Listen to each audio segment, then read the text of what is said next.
The boardroom fell silent as Deanna James, my stepmother of 8 years, finished her presentation. 20 pairs of eyes shifted uncomfortably between us, waiting to see how I would respond to her brutal assessment of my capabilities. "Thank you for your concerns," I said, keeping my voice steady. "But as my father's chosen successor and majority shareholder, I believe my track record speaks for itself." Diana's perfect red lips curved into a condescending smile. "Olivia, dear, running a small marketing division is hardly preparation for leading James Global.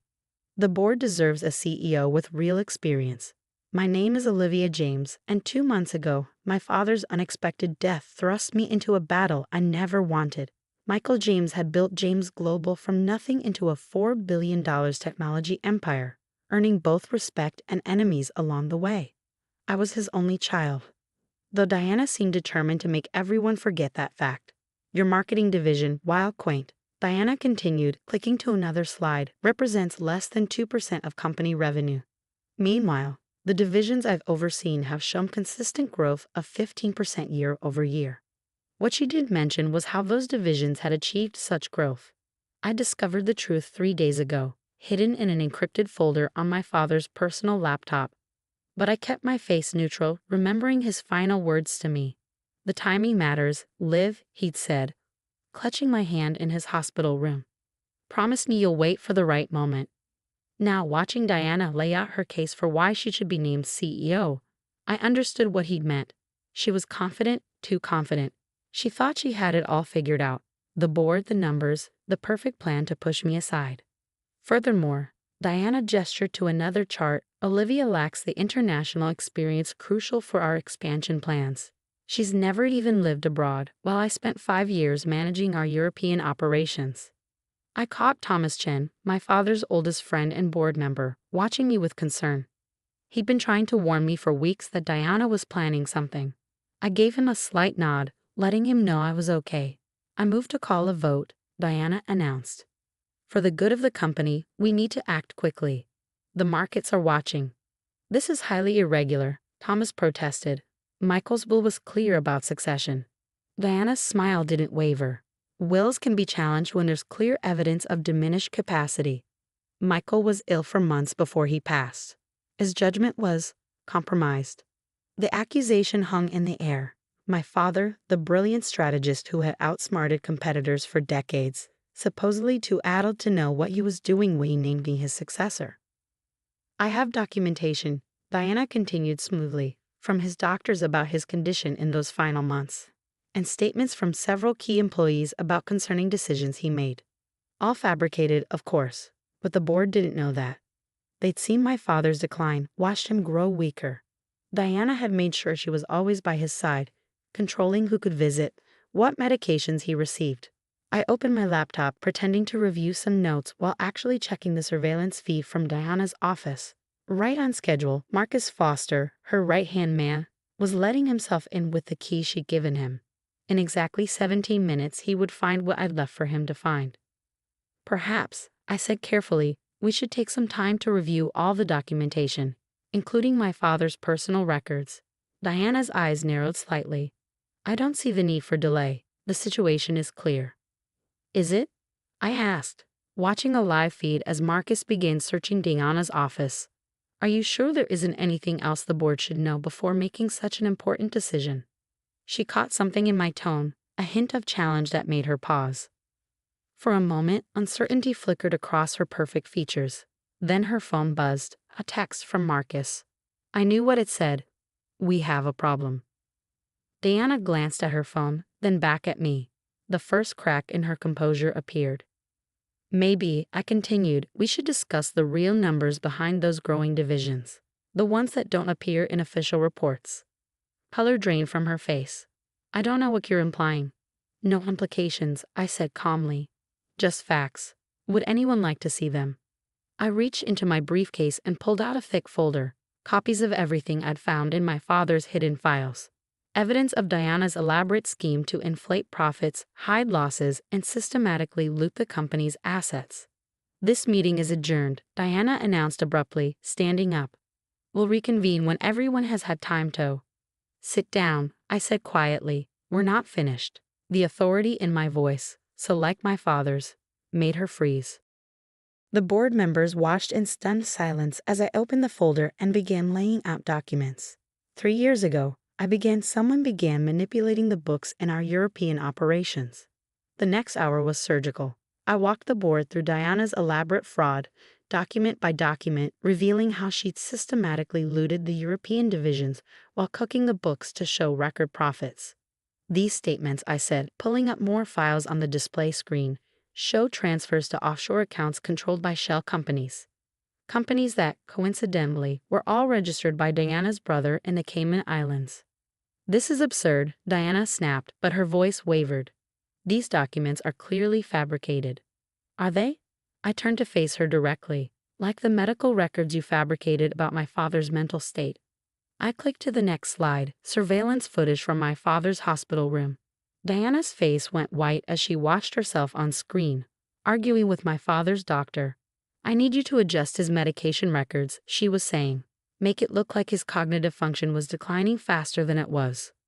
The doctor's response was clear. That would be illegal, Mrs. James. It would be profitable, Diana countered, pulling out her checkbook. I stopped the video there. The boardroom was so quiet you could hear the air conditioning hum. My father knew, I said softly. He discovered what you were doing months ago. But instead of confronting you immediately, he started gathering evidence. He wanted to understand how deep the corruption went, who else was involved. Thomas Chen leaned forward. That's why he pushed through those last-minute security upgrades. The new cameras, the enhanced monitoring systems. I nodded. Every office, every meeting room, every conversation recorded and backed up to servers only he could access. Servers he gave me access to 3 days before he died. Diana's lawyer finally found his voice. These recordings, if they exist, were obtained without consent. They're inadmissible. In court perhaps, I agreed. But we're not in court. We're in a boardroom, and the board has a right to know exactly who they're considering for CEO. I turned to another slide, financial records showing the true state of our European operations. The divisions Diana claimed were growing at 15% were actually hemorrhaging money, their losses hidden through creative accounting and outright fraud.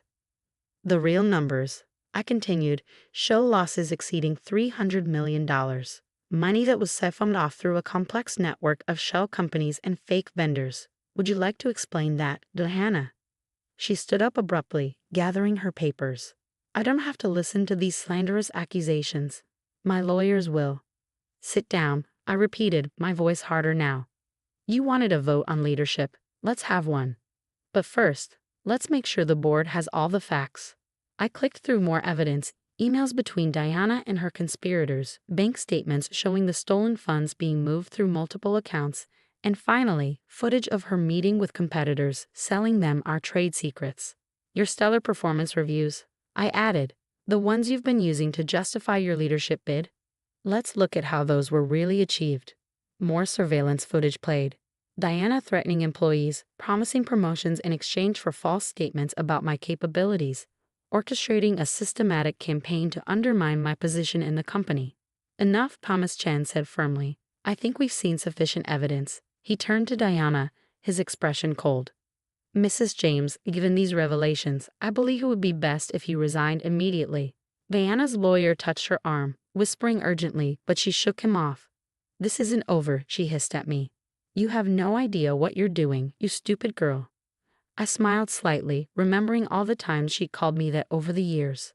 Actually, I know exactly what I'm doing. I'm protecting my father's legacy and sending you to prison.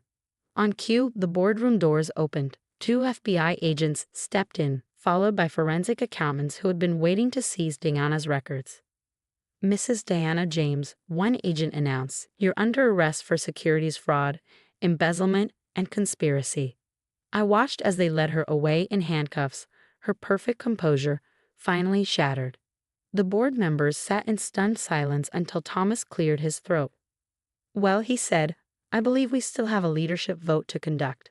He looked around the room. All in favor of confirming Olivia James as CEO. Every hand went up. The weeks following Diana's arrest were a blur of damage control and reorganization.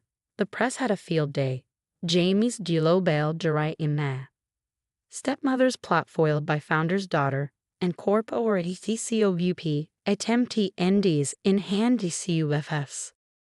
I spent most of my time in my father's old office, my office now, working with forensic accountants to untangle Diana's web of fraud. The true scope of her crimes was staggering. Beyond the $300 million stolen from European operations, we discovered dozens of other schemes, bringing the total close to $500 million. Late one evening, as I was reviewing more financial records, Thomas Chen knocked on my door. "You're working too hard," he said, setting a cup of coffee on my desk. "Just like your father used to." I leaned back, rubbing my tired eyes. "There's so much to fix, Thomas. Every time we think we found everything, something else comes up." He sat down across from me, his expression serious. "There's something you should know, something your father told me before he died." I set down my papers, giving him my full attention. Thomas had been more than just a board member. He'd been my father's closest friend for 30 years. He knew he was dying long before he told anyone else.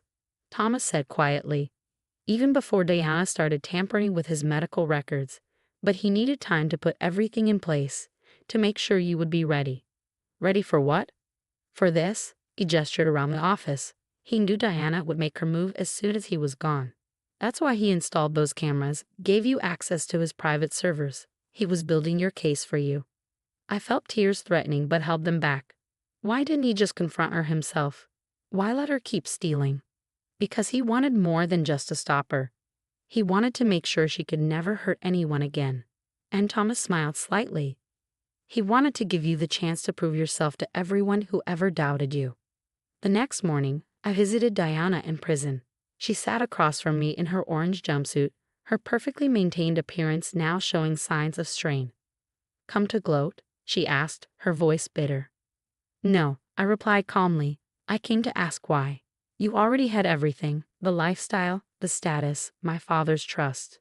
Why risk it all?" She laughed sharply. "You really don't get it, do you? I had nothing. Everything belonged to your father, and he made it clear it would all go to you. His precious daughter." She spat the word like it tasted bad. "I was just the trophy wife who would never measure up to your dead mother. So you decided to steal what you couldn't inherit?" "I decided to take what I deserved," she snapped. "I made those European divisions successful. I brought in the contracts, managed the relationships, but no matter what I did, I was always going to be second best to you." I studied her for a moment, seeing past the anger to the insecurity beneath. "You're wrong, you know. My father would have taken care of you, made sure you were set for life. But you got greedy, and now you'll lose everything." Her face hardened. "You think you've won? You have no idea what it takes to run this company. You'll fail, and when you do, everyone will see I was right about you." I stood up, straightening my jacket. "Goodbye, Diana. Enjoy the next 20 to 30 years. Back at the office, I called an all-hands meeting. It was time to address the entire company to set a new direction after all the chaos. Standing at the podium, looking out at hundreds of faces, some familiar, some new, all uncertain about the future, I thought about my father's legacy. "The past few months have been challenging," I began. "We've discovered painful truths about people we trusted, and we've had to face hard realities about our operations. But James Global was built on innovation, integrity, and resilience. Those values didn't leave with my father, and they weren't diminished by one person's greed." I outlined my vision for the company's future: more transparency, stronger oversight, and a renewed focus on ethical business practices. The response was overwhelming. People were ready for change, ready to believe in something better. Over the next year, we turned things around. The European divisions, once Diana's personal piggy bank, became legitimately profitable under new leadership. We implemented stricter financial controls, rebuilt damaged client relationships, and slowly restored trust in the James Global name. One evening, almost exactly a year after Diana's arrest, I found myself working late again. As I looked out over the city lights from my office window, I remembered something my father used to say: "Success isn't just about making money, live. It's about being able to look yourself in the mirror every morning." My phone buzzed. A text from Thomas. "Your father would be proud. Dinner next week to celebrate the quarterly numbers." I smiled, typing back a response. Diana had thought she could use my father's death to seize control, but she'd never understood what really made James Global strong. It wasn't just about profits or power. It was about integrity, about doing things the right way even when it was hard. The company weathered the storm, emerging stronger than ever. Diana's conviction made headlines again. Former Jamie's GLBLEXTC takes 25 years. Her co-conspirators, facing similar charges, began turning on each other, revealing even more depths to her schemes. But for me, the real victory wasn't in Diana's downfall. It was in proving that my father had been right to trust me with his legacy. The board's initial skepticism had turned to strong support as they saw how I handled the crisis and led the company's recovery. 1 year to the day after taking over as CEO, I stood in my father's old office, my office, looking at his photograph on the wall. "You knew, didn't you?" I said softly to his smiling image. "You knew she would try something like this. That's why you left me all those breadcrumbs to follow." There was no response, of course, but I could almost hear his voice. "You did good, kid. You did good." I sat down at my desk, opening my laptop to review the latest expansion proposals. The company was growing again, this time on a foundation of real success, not fraudulent numbers. Diana's betrayal had nearly destroyed everything my father built, but in the end, it had only made us stronger. As I worked into the evening, I thought about how far we'd come. Diana had underestimated me, just like she'd underestimated my father's foresight. She thought she could steal his legacy, but instead, she'd help cement it through me. The lights of the city twinkled below as I finally packed up to head home. Tomorrow would bring new challenges, new opportunities to prove that James Global was more than just another corporation. It was a legacy of integrity, passed from father to daughter, stronger than ever. And somewhere in a federal prison, Diana had plenty of time to think about how spectacularly her plan had backfired. The empire she tried to steal was thriving without her, led by the very person she tried to destroy. Sometimes justice works out exactly as it should.